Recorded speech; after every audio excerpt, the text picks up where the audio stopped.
How's it going, guys? KillKhast here. Welcome back to yet another World War Z build guide. Today we're going to be taking a different look at the Hellraiser. But before we get into it, real quick, if you're new to the channel and you like this kind of content and you feel like I've earned it, go ahead and hit that subscribe button to stay up to date with everything that I post. If you like this video in particular, go ahead and give it a thumbs up. Likes help out the channel immensely. The more likes the video gets, the more broadcasts to a wider audience. So if you feel like this is a good build and you'd like to see other people using it, why not promote it a little bit? If you have any suggestions of how maybe I should change this build up, or maybe if you've tried this build and you enjoyed it, comment down below, let me know. And without further ado, let's go ahead and get into it. First off, if you guys just want to see the build and cut out of here and you just want to cut and paste it and hope for the best, no hard feelings, this is the build. You can go ahead and cut out. But for those of you that want to understand why we picked the skills that we did and how they work, go ahead and stick around and let's look at it. Let me go ahead and say right at the start here, this build is very strong. It's very DPS oriented. It hits like a truck. It's very good at clearing out hordes of zombies. This build really shines in situations like Tokyo on the last level, where the zombies are kind of funneling in, you got to shut the gates and they're climbing up the sides.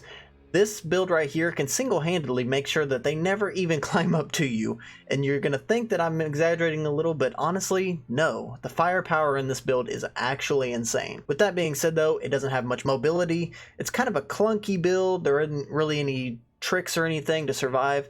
It's got a decent amount of health. It can take a hit. Overall, the raw damage is definitely there with this build. First off, we went with Here Kitty. C4 will attract zombies for 5 seconds after being planted. Now what this does is exactly what it says. In horde situations especially, this is very good because the main goal of the horde is either going to be to get to the point you're trying to defend or to kill you, depending on the scenario, whichever level you're on.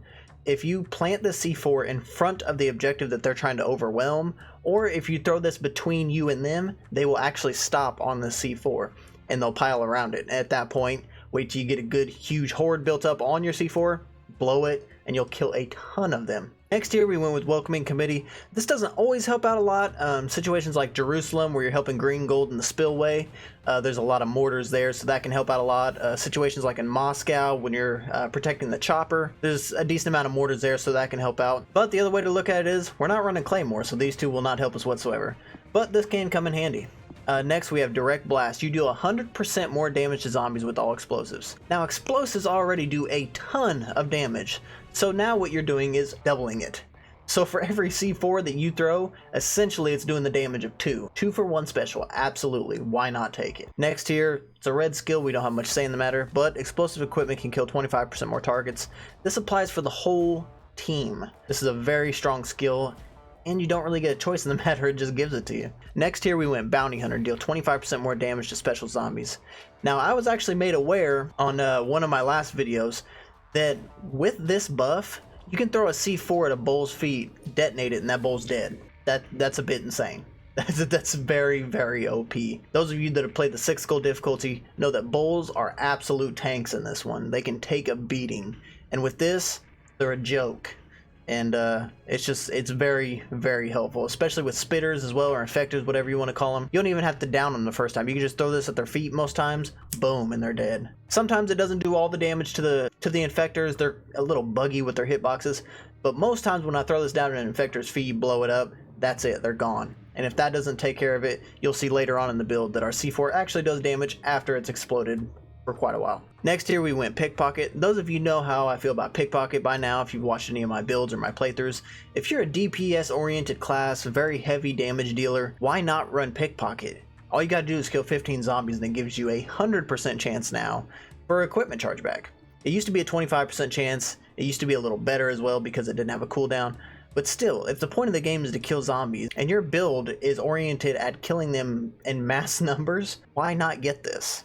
It seemed like the best choice here. Again, I just keep using 6 skill difficulty as a reference. Those of you that play this difficulty by now should know that the fixers and the medics definitely take priority on the equipment bags because their 2 equipments can ensure your survivability, whereas this class just absolutely demolishes hordes. Yes, your C4 is very important, but not as important as a fixer or medic. So if you can create your own equipment by doing what you're going to be doing anyways, may as well do it. Next here we got Free Refill. Restore 1% of primary weapon ammo for each kill made with equipment. Go ahead and try this build out and let me know how much ammo you get. You throw this at a pyramid of zombies that are climbing, it refills your gun a ton. My guns never run dry when I run this build. They just don't. Next here, Hollywood, explosive and fire damage dealt to yourself and your teammates reduced by 30%. It's a red skill, we don't have much say in the matter, but those of you that have played any kind of build that deals with fire or explosions know that there's always that one teammate that just wants to run through it. For some reason, it's like they're drawn to the fire and they need to run through it. I mean, it's a red skill, you don't have much say in the matter, but it's still very, very helpful. Next here, we got Scorched Earth.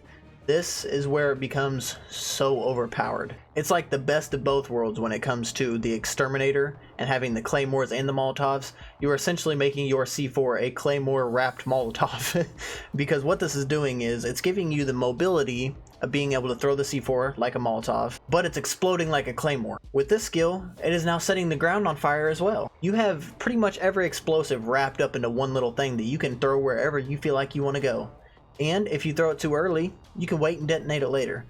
In my opinion, this is the most devastating equipment that any class brings to the table. And the fire that is produced by this is very, very good at bottlenecking zombies. If they're coming through a choke point, you detonate your C4, they got to constantly be running through that fire and it'll burn them up. Things like pyramids, when they're pyramiding up to you, you throw that at the base of the pyramid and explode it. First off, it's going to knock the pyramid down. Then that fire is going to sit there and cook any of them that are left. So you do a lot of damage with your C4. Next here I went with Thumper. Start with the Thumper GL in your secondary weapon slot. Thumpers, even though they've been nerfed a bit, since you can't continuously go get ammo from the ammo box, they still do an insane amount of damage. And your explosive damage is increased 100% with this build. I don't know, it feels like this build definitely needs it. I mean, yes, the silenced pistol does come in handy. I'm not a fan of the Synjetta, I know a lot of people are. This build, like I said, I geared for just raw damage. And Thumpers can take out hordes on their own. They can take out Screamers most times in one shot. You can disrupt a bull's charge with it. You can kill a bull sometimes 2-3 shots. It's just a very, very good gun to have in my opinion. Next here we went with Job Satisfaction. Killing 15 zombies in rapid succession grants a temporary health boost. There's no cooldown to this that I've noticed, and it's not labeled here. It's a rolling 15 zombies. You kill 15 zombies, you get a health shield. You kill 15 zombies, it regenerates your health shield, and it just keeps going. Whereas this build doesn't have much defense or mobility, it's very clunky. It definitely needs that extra little bit of defense. And especially if you're killing zombies anyways, why not get a little bit more reward out of it? I mean, you're already getting your equipment back, why not get a little bit of extra health in there? The longer you live, the more you can do your job and be rewarded by living longer and killing more. I don't know, it's a very fluid build, it just works. Very solid. One thing to note about this build is it does not actually have any skills that tie you to any particular gun. So whereas I've made builds before that are focused on the shotgun with this build, such as like Hole Punch and you can get Walk Softly or Nimble Thumbs, there is nothing in this build that makes you have to have a shotgun or even a fully automatic weapon or a semi-automatic weapon.